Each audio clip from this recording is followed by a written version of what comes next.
Hoje eu quero trazer uma palavra para vocês. Eu já te convido a abrir a sua Bíblia. Por favor, abra a sua Bíblia no Evangelho de Mateus, no capítulo 8.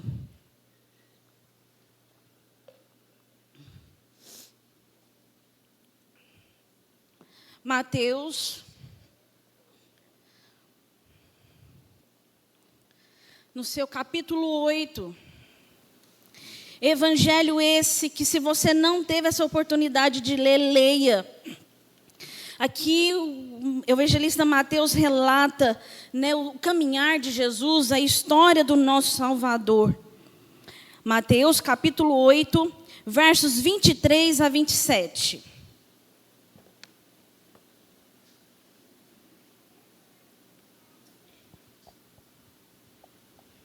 Mateus 8, 23 a 27, assim diz a palavra do Senhor. Então, entretanto, ele no barco, os seus discípulos o seguiram. E eis que sobreveio no mar uma grande tempestade, de sorte que o barco era varrido pelas ondas. Entretanto, Jesus dormia. Mas os discípulos vieram acordá-lo, clamando: Senhor, salva-nos, perecemos.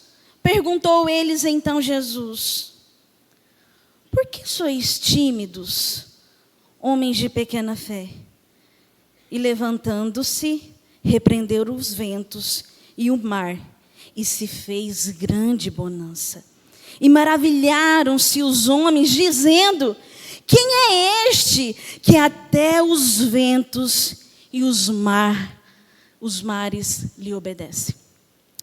Eu queria que você me desse licença, eu vou contar uma história real e verídica de um homem que chama Horácio. Em outubro de 1871, um grande incêndio devastou a cidade de Chicago. Horácio era um advogado de sucesso em sua cidade e havia investido fortemente no mercado imobiliário. O incêndio destruiu quase todas as suas posses adquiridas com seu trabalho. Ele, a sua esposa Ana, ao invés de lamentar o ocorrido, ajudaram arduamente muitas vítimas desse acidente. 2 anos depois, Horácio decidiu viajar com a sua família para a Europa, escolhendo a Inglaterra como destino. Ajudariam ali um evangelista numa cruzada evangelística. Horácio, sua esposa e suas 4 filhas viajaram de Nova York no navio até a Inglaterra. Já em Nova York, Horácio recebeu um telefonema e foi obrigado, por um imprevisto, retornar para Chicago. Embarcou a sua família com os planos de encontrá-los alguns dias depois na Europa. Dias mais tarde, Horácio recebeu um telegrama que mudaria completamente a sua vida.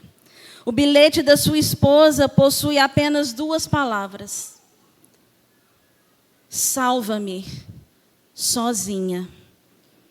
Quando cruzava o Atlântico, Ana e suas 4 filhas, o navio foi atingido por uma embarcação de ferro que levou a pique, ceifando a vida de 226 pessoas, entre elas as 4 filhas de Horácio e Ana.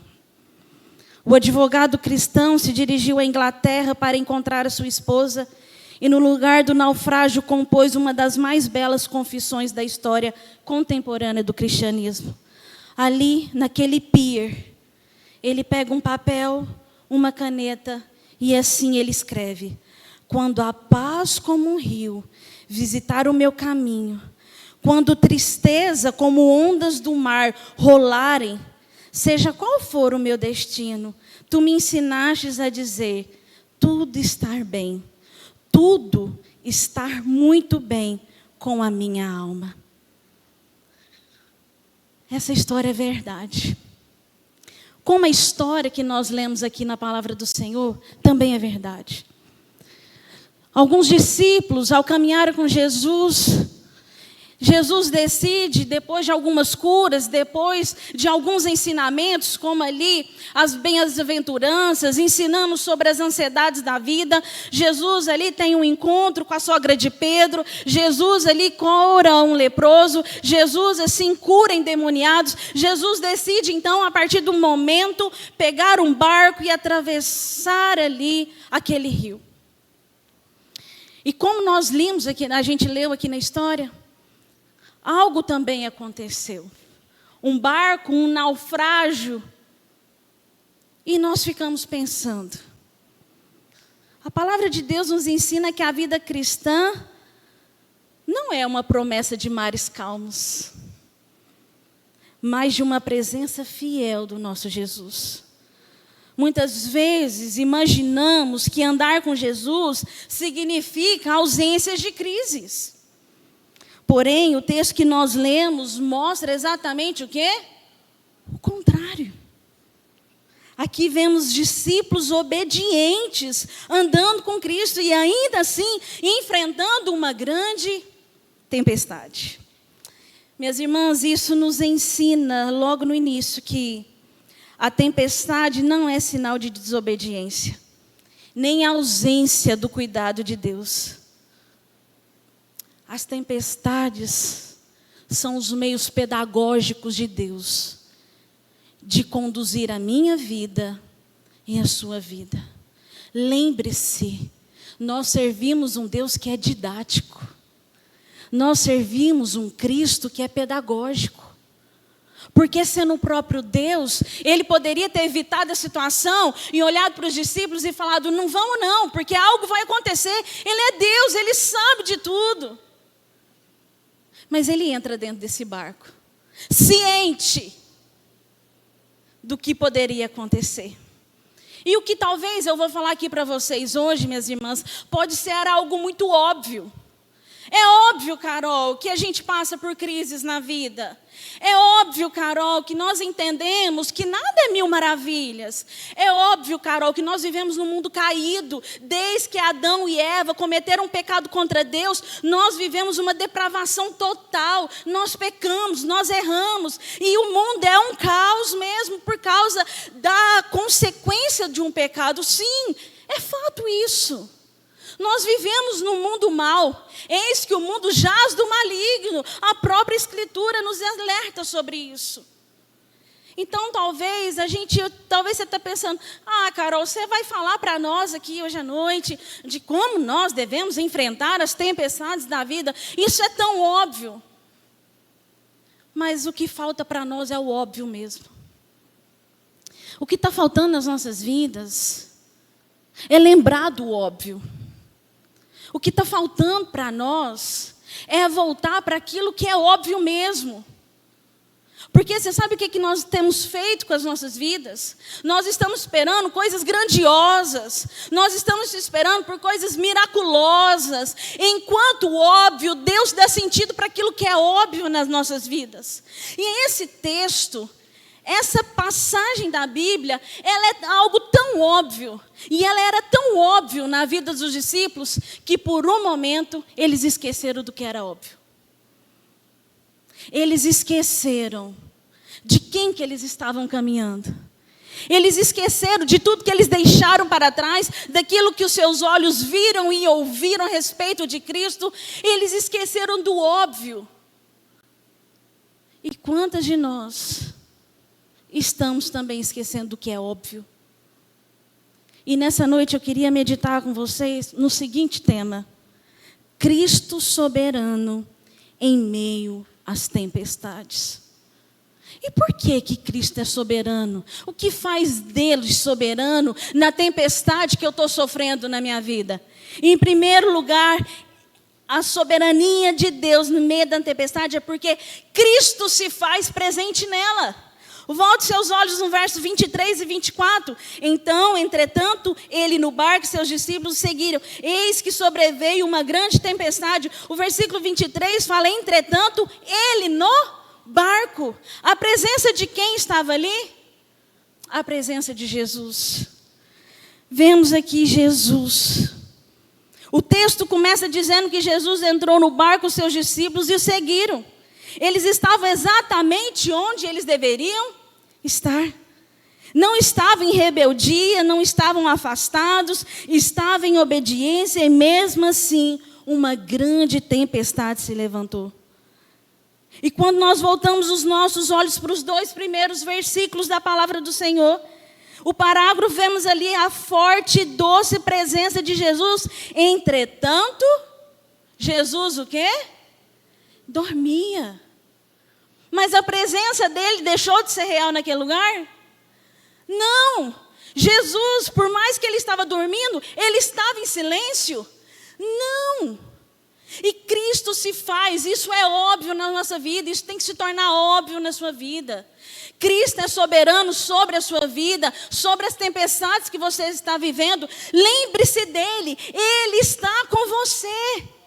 Ele se faz presente em meio à tempestade, por isso que ele é soberano.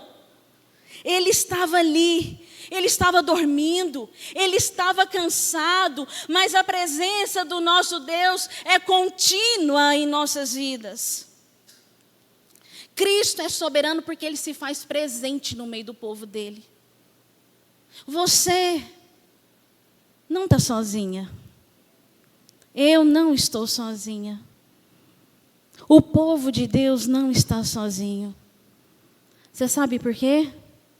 Porque Jesus se faz presente. Ele se faz presente nas nossas vidas. Ele é tão soberano, tão somente, que ele nunca nos deixou. A palavra do Senhor fala que pode uma mãe abandonar seu filho, mas Deus jamais nos abandonará. Você não está sozinha. Lembre-se disso. O Cristo soberano se faz presente. O Cristo soberano é aquele que se interessa, é aquele que guarda as nossas vidas. Eu lembro quando criança nós somos muito dependentes emocionalmente das pessoas, certo? E eu era muito medrosa quando criança. A Poliana, quando começou a namorar o Davi, eu tinha de 4 para 5 anos de idade. É isso mesmo, gente. Eu tinha 4, 5 anos quando a Poliana começou a namorar o meu cunhado. E era tranquilo, de segunda a sexta, a gente dormia, a Poliana dormia ali do meu lado e eu dormia tranquila. Mas chegava o final de semana, ai, eu sentia muito medo. E eu não dormia enquanto o Davi não deixava a Poliana em casa. E lá a gente morava ali na Castro Alves, ali perto do fórum. Na nossa casa, assim, né, não tinha... A parede da casa já se dava assim para a rua. E eu ficava o tempo todo abrindo a cortina para ver se o Davi estacionava o carro. Porque eu queria dormir. E a presença da Poliana era muito importante para eu dormir, porque senão eu não conseguia. E o Davi, para me trollar, ele via que eu estava vendo, ele dava outra volta no quarteirão, só para me enganar. Mas quando a Poli entrava dentro de casa, eu puxava a minha bicama, ela arrumava, a Poli deitava na cama dela, eu deitava na minha, e ali a presença dela me dava conforto. Ali eu podia dormir, porque quem me dava segurança estava do meu lado. Mas agora eu cresci. Que bom, né? Não tenho medo mais. Durmo sozinha. Mas antes eu dependia de alguém, minha irmã. E agora eu posso descansar porque eu tenho a presença do meu Jesus. Agora eu tenho a doce presença dele, que em meio às tempestades da vida, ele se faz presente em todo o tempo. Minhas irmãs, nós não podemos passar por umas situações em nossas vidas. Deus usou algo climático ali com seus discípulos. Ele usou uma liderança como Josué. Ele pode usar circunstâncias em nossas vidas também para nos mostrar que ele está conosco em todo o tempo. Lá em Mateus 28, no verso 20, ele fala: eis que estou convosco todos os dias, até a consumação dos séculos. Cristo está conosco no barco, ou melhor, Deus está conosco, Jesus está aí nas nossas vidas. E quantas de nós já nos sentimos assim? Orando, clamando, chorando, e com a sensação que Deus está em silêncio, como ele dormia naquele barco. Parece que ele dorme enquanto as ondas batem forte, mas o silêncio de Jesus não é ausência. Ele está no barco. Ele nunca abandonou os seus. E o que nós aprendemos nesse primeiro ponto é que a presença de Jesus não significa ausência de problemas, mas a certeza de cuidado. Muitas vezes interpretamos o silêncio de Deus como abandono, como, na verdade, Ele está agindo de forma soberana. A fé madura aprende a descansar mesmo quando o barco balança. E em nossa caminhada cristã, precisamos aprender que Cristo está no barco, mesmo quando não entendemos o que Ele está fazendo. Mas uma coisa eu sei, e ela é óbvia: Ele se faz presente. E Jesus também, Cristo, Ele é soberano em meio às tempestades. Você sabe por quê? Os versos 25 e 26 nos mostram. Porque Jesus nos exorta e nos tranquiliza. Olha o verso 25. Mas os discípulos vieram acordá-lo, clamando: Senhor, salva-nos, perecemos. E Jesus faz uma pergunta para eles. Né? E olha que interessante isso. Jesus poderia simplesmente: calma a tempestade. Mas antes dele acalmar algo geográfico, ele queria tratar algo da alma. Ele queria tratar coisas do coração. Jesus não estava preocupado. Você sabe por que Jesus não estava preocupado? Você sabia que todos esses que estavam no barco com Jesus, eles viviam da pesca? Muitos que estavam aqui, os meios deles transitarem de um lado para o outro, era através dos barcos, dos navios. Era algo comum as tempestades naquele tempo. É algo comum nos nossos dias, é a criação do Criador. E por que esses discípulos que pescavam, enfrentavam tantas tempestades, o que é que tanto amedrontou o coração deles? Jesus permitiu que eles sentissem medo, porque Jesus queria tratar algo na alma deles. Tem gente andando com Jesus, mas tem gente que ainda não conhece sobre Jesus. E é isso que Jesus está fazendo aqui agora. Antes deles entrarem no barco, eles viram a sogra do Pedro sendo curada. Eles viram quem tinha lepra sendo curado. Ele viu o endemoniado sendo curados. Jesus não poderia acalmar uma tempestade? É algo tão óbvio. Mas Jesus viu que aquilo que era óbvio estava se tornando comum na vida deles. Então Jesus faz que agora eles pensam. Por isso que eu estou falando para vocês, quando as tempestades vêm nas nossas vidas, são os meios pedagógicos de Deus de exortar-nos. A forma de Deus de agora de nos tranquilizarmos. Jesus, ele não responde antes de acalmar o mar, ele controla algo mais profundo. Ele diz: por que sois tímidos, homens de pequena fé? Jesus não está sendo duro, ele está sendo pedagógico. O problema maior não era a tempestade externa, mas a tempestade interna nos corações. A fé deles existia, mas ainda era pequenininha. E Deus usa a tempestade, então, para amadurecer a fé deles. A ideia que traz, primeiramente, que Jesus dá uma chamada neles. Ei! Por que sois tímidos? Por que vocês estão tão temerosos? Olha tudo que aconteceu antes da gente entrar dentro desse barco. Olha o que eu fiz. Eu sou o Messias revelado a vocês. Vocês estão contemplando algo que muita gente não está vendo. E vocês estão sentindo medo. E Jesus pergunta isso para nós. Você já experimentou tanto de mim? Você já viveu algo tanto sobre mim? O porquê tudo isso está te causando medo? Por que você está perecendo? Você se esqueceu de tudo que você viveu, de tudo que você passou? Jesus ali questiona a fé. E o que é fé, minhas irmãs? Hebreus 11:1, o que fala? Ora, a fé é a certeza daquilo que esperamos e a prova das coisas que nós não vemos. A fé não é algo palpável, mas ela é algo que nós esperamos daquele que é o próprio fundamento da fé.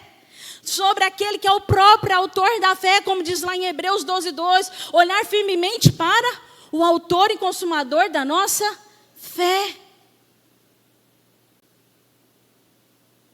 O que nós precisamos entender nessa noite é que, e a gente precisa questionar a nossa fé. Tem hora que é tão bonita a gente falar, eu tenho fé. Mas se acontecer alguma coisa fora da conformidade nossa, a gente desestabiliza. E a palavra do Senhor fala que se nós tivermos fé, Ele pode mover a montanha. Ele falou que se a gente tiver fé como um grão de mostarda, muitas coisas podem acontecer. A exortação de Jesus aqui, a soberania dele está falando assim, e ele está chamando eu e você, ora, antes de eu tranquilizar essa situação, o que eu quero tratar no seu coração é onde está a sua fé. Minhas irmãs, e muitas vezes nós temos depositado a nossa fé no dinheiro, no nosso sucesso profissional. A gente está depositando a nossa fé nos casamentos, na boa harmonia do lar. E tudo isso, se tiver fundamentado em si mesmo, ele tem o fé em si mesmo. E o fim da nossa fé está em Jesus Cristo. É óbvio, Carol. É tão óbvio. Mas parece que a gente falha tanto no óbvio. Cadê a nossa fé? Jesus, assim, exortando os discípulos, ele dá ordem ao mar, e tudo agora se torna uma bonança. Jesus, quando ele nos ensina algo, dói. Mas depois da correção paterna e amorosa dele, ele faz o mar se acalmar. Na história da Bíblia, conta para nós tantas histórias, na qual quantas vezes o Senhor questionou a fé do seu povo. E o Senhor questiona a nós também. Aonde está a nossa fé? Aonde está aquele que tranquiliza o mar? Aonde está a nossa fé, minhas irmãs? Aonde está fundamentada a sua fé? Você está passando pelas tempestades da vida e você está confiando em quem? Em médicos? Você está confiando em quê? Quando o Senhor, somente Ele, está olhando para nós e falando assim, olha para mim. Olha o que eu tenho feito. Para de olhar para aquilo que é material, para de olhar para aquilo que é palpável, mas olha para aquilo que é espiritual e que é eterno. Porque essas coisas deste mundo vão passar, mas a eternidade com Cristo não passará. O Salmo 46:10 fala, aqueitai-vos e sabei que eu sou Deus. Parafraseando o salmista, é como se ele tivesse assim, para de fazer as coisas do jeito que você acha que deve fazer. Aquieta a tua alma. Sossega, volte o seu sossego para mim. Aquieta-te, porque eu sou Deus. Sou exaltado. sou reconhecido. E é isso que o Senhor faz. Aqui aprendemos que a fé não é ausência de medo. A fé é confiar apesar do medo. Mulheres sentem medo, não sentimos? Medo do futuro, medo de não dar conta, medo da solidão, medo da perda.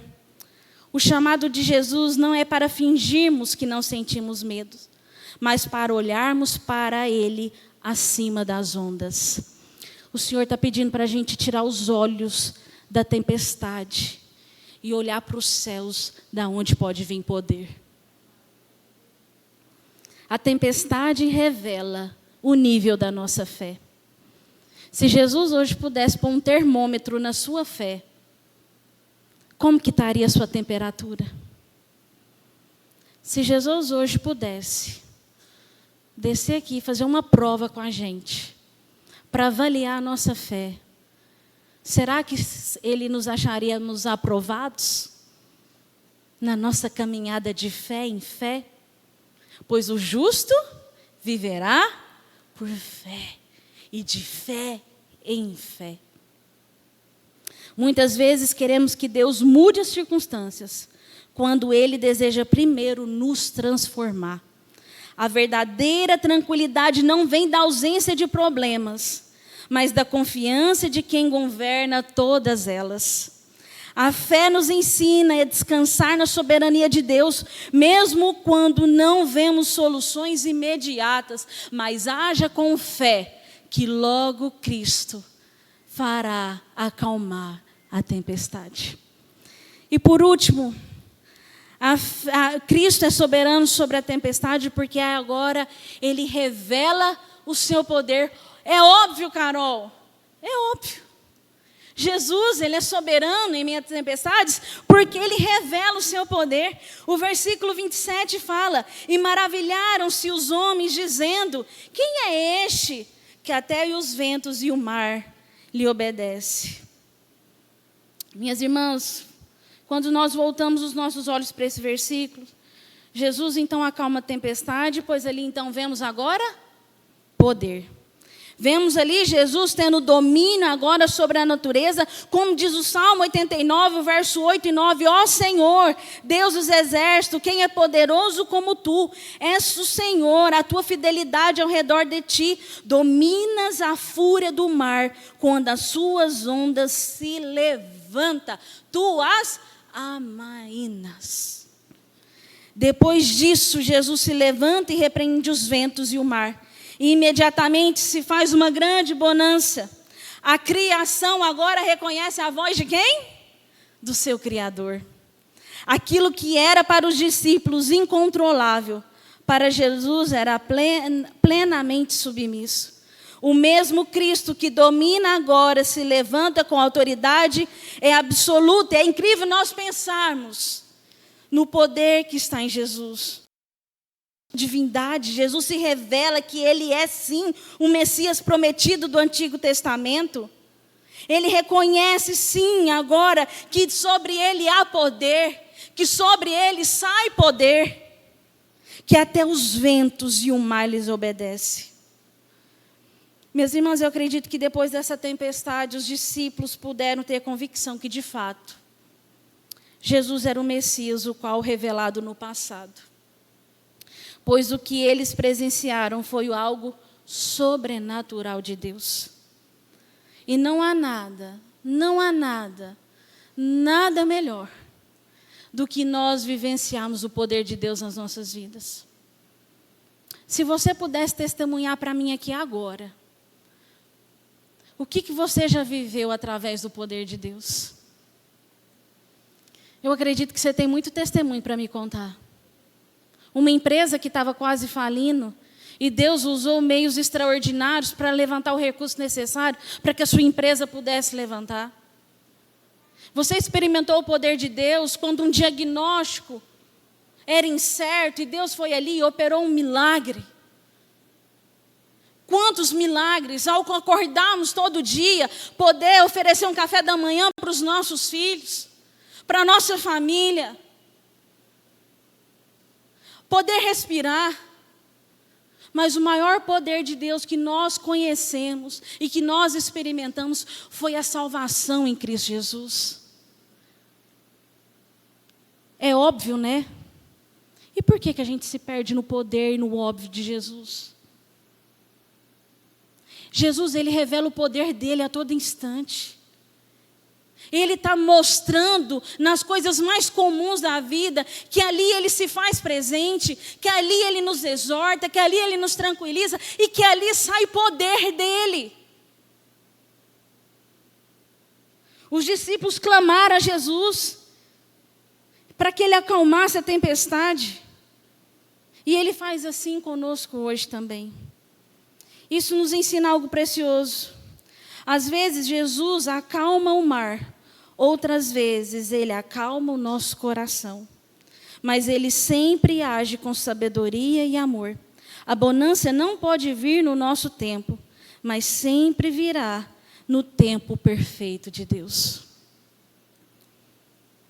Tem uma história da Bíblia que está lá em 2 Reis, no capítulo 18, 19, chamado Ezequias. Ele estava sentindo muito medo que um rei do sul queria atacar ele, o rei da Síria, e tomar o reinado dele ali, o que ele tinha. Ezequias ficou com muito medo, porque tinha outro reino querendo dominar aquilo que o Senhor tinha dado a ele. Ezequias então pensa, o que eu vou fazer? Ele se recorre ao profeta Isaías e vai lá e conversa com o profeta. Fala, eu estou temeroso. Senaqueribe está querendo vir com a sua tropa e tirar todo o meu reino. Ali Isaías ora com ele e fala para ele, volta. Volta porque o Senhor vai te mostrar grandes coisas. O rei Ezequias então pega essa promessa e ele volta para sua casa, para o seu reino. E ali ele descansa. E ao acordar de manhã, ao subir ao monte, os seus olhos contemplam 185 homens mortos, pois o anjo do Senhor passou ali e derrubou todos aqueles que queriam tomar as terras que era do Senhor. Ezequias experimentou o poder de Deus. Antes dele ver, ele sentiu medo, e como nós sentimos, como os discípulos sentiram. Mas ele se apegou na promessa, ele se apegou naquilo que é eterno. E os olhos dele, o rei Senaqueribe contemplou que o Deus de Ezequias tinha poder. Ele então pega o seu cavalo, ele volta e vai embora.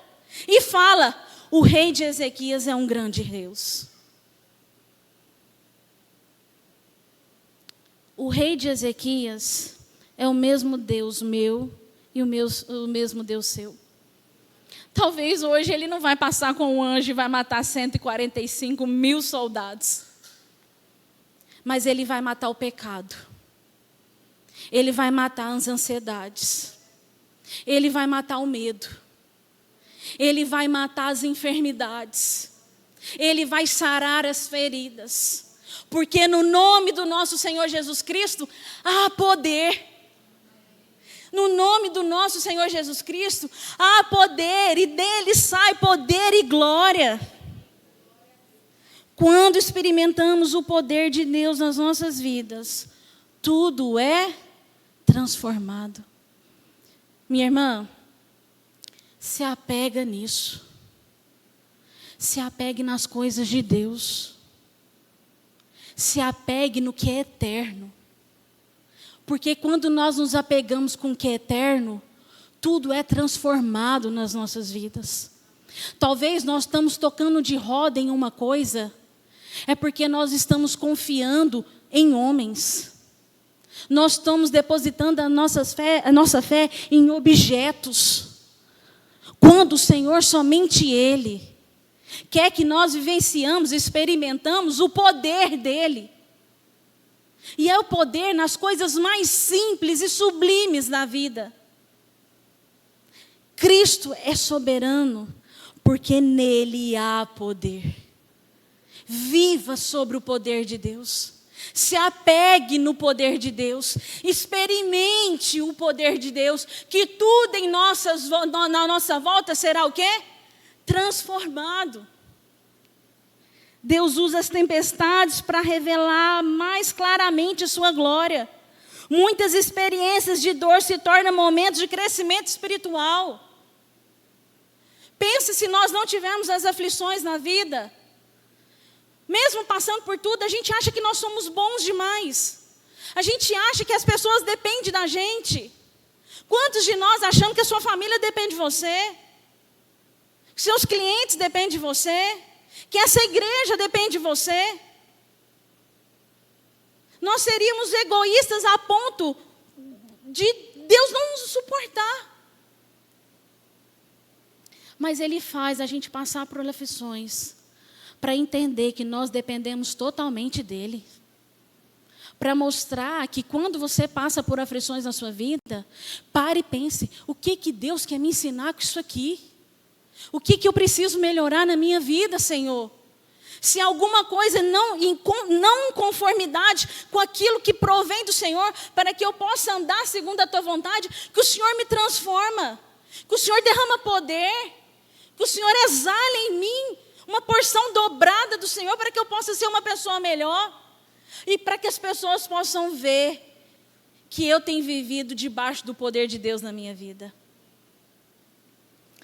Cristo continua soberano hoje, governando sobre a criação e sobre a sua história.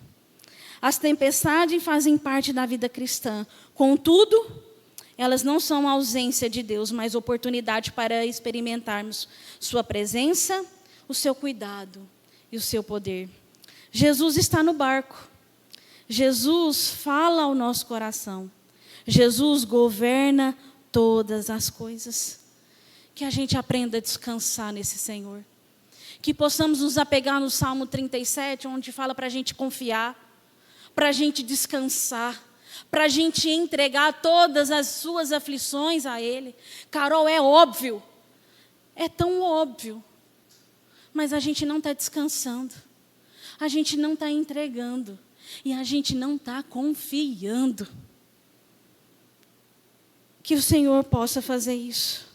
Devemos ter a confiança plena e a certeza de que Deus está no controle absoluto de todas as situações, independente das circunstâncias.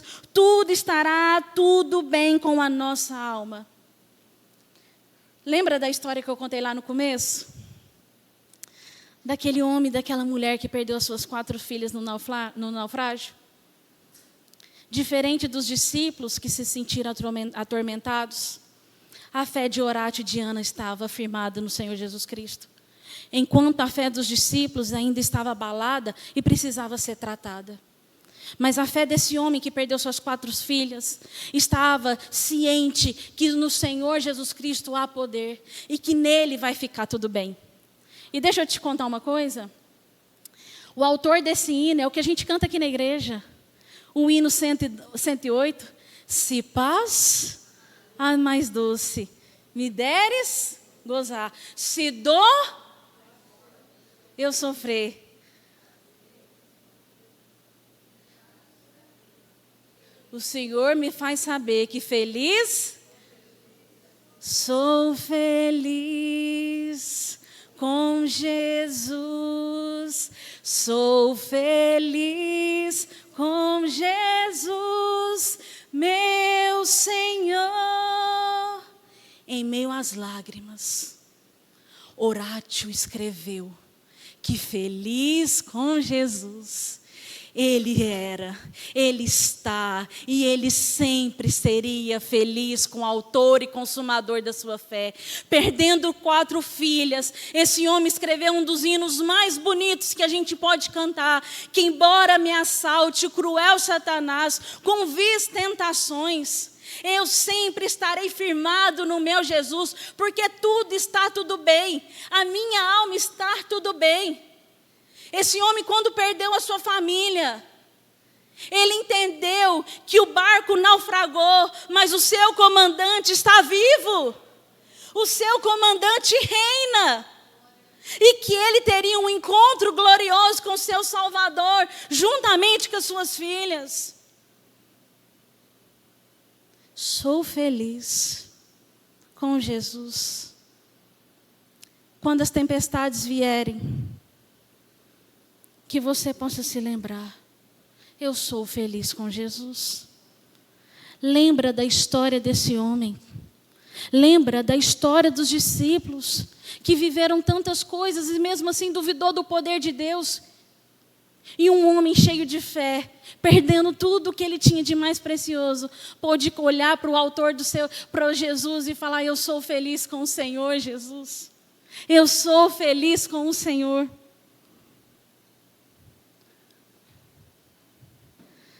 O texto termina com uma pergunta que ecoa para mim e para você. Quem é este que até os ventos e o mar lhe obedecem? Abra sua Bíblia aí no Salmo 24 e nós vamos falar junto. Quem que é esse?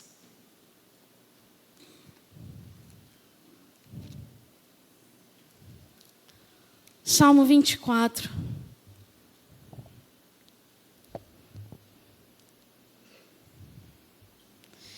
Vamos ler do 7 ao 10. Eu vou fazer a pergunta para vocês. Eu vou fazer a pergunta dos discípulos. E vocês vão me responder com a resposta do salmista. Vamos lá? Salmo 24, do verso 7 ao verso 10. Quem é este que até os ventos e o mar lhe obedecem?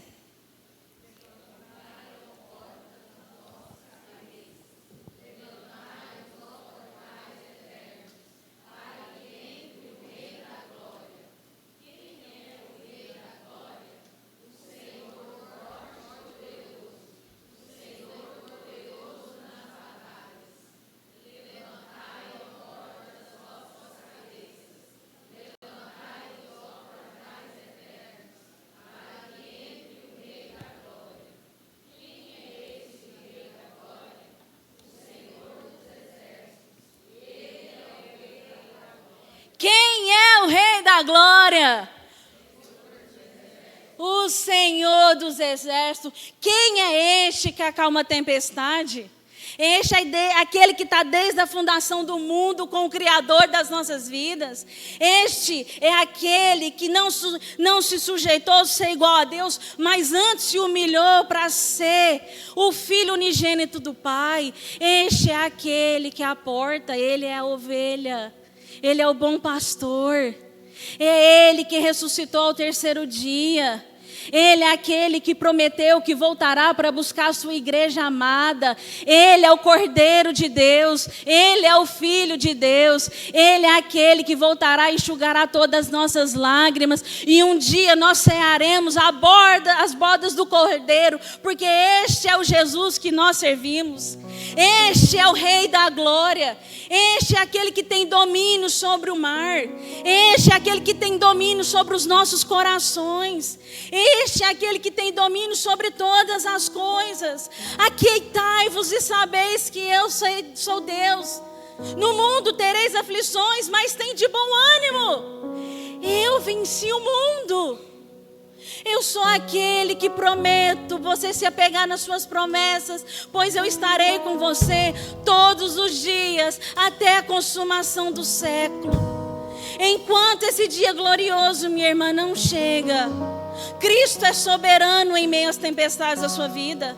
O óbvio não deixa mais de ser óbvio, mas seja algo sublime e eterno. Jesus está entre as panelas da sua casa. Jesus está com você quando você está varrendo uma casa. Jesus está com você quando você está no seu trabalho. Jesus está te exortando o tempo todo para que você seja uma filha obediente a Ele. Para que você seja uma filha que aprende a amar e a andar na soberana vontade dEle. Esse é Jesus que quer revelar todos os dias o poder dEle na sua vida. Deixa Jesus trabalhar na sua vida. Deixa Jesus fazer algo extraordinário na sua vida. Permita-se como os discípulos permitiram e reconheceram. Quem é este que até os ventos e os mares lhe obedecem? Esse é o Jesus Cristo ressurreto, o Salvador das nossas almas. E eu te faço uma pergunta.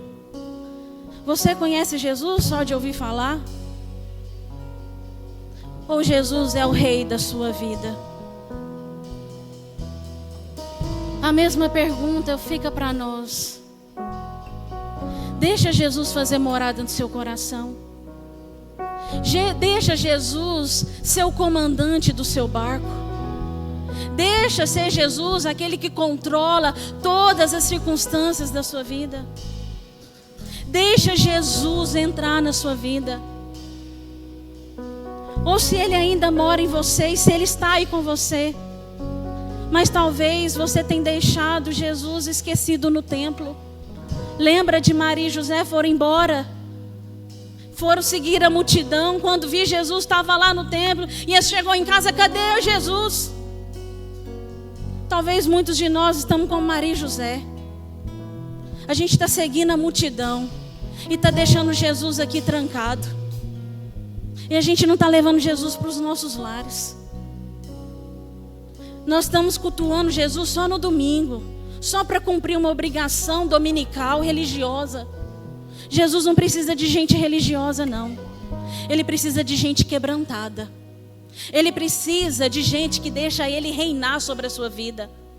Jesus não precisa de domingueiros. Jesus precisa de gente que anda com Ele. Jesus quer gente que o ama acima de todas as coisas, de toda a sua força, de todo o seu entendimento. Este é o Senhor Jesus Cristo que está te convidando hoje para que Ele possa reinar na sua vida. E se um compromisso talvez você fez com Jesus lá atrás, mas que foi fraquejando a sua fé, hoje é dia de renovo com Jesus. Hoje é dia de falar: Jesus, o Senhor nunca me deixou, quem te deixou fui eu. Eu estou aqui, Jesus, vamos lá comigo. Vamos enfrentar as circunstâncias da vida comigo, Jesus. Eu deixo o Senhor é o dono das coisas. Eu permito, eu não tenho poder de nada, mas o Senhor pode todas as coisas. Deixa Jesus reinar na sua vida. Minhas irmãs, Jesus está voltando. O Rei da Glória está vindo. O login está quase concluindo. E só entrará no reino dos céus aqueles que confessarem com seus lábios que Jesus é o Rei da Glória, que no seu nome há poder. Mas para isso, você precisa reafirmar sua aliança com Ele. Você precisa deixar Jesus comandar o seu barco. Você precisa deixar Jesus acalmar a sua tempestade. Descansa nele.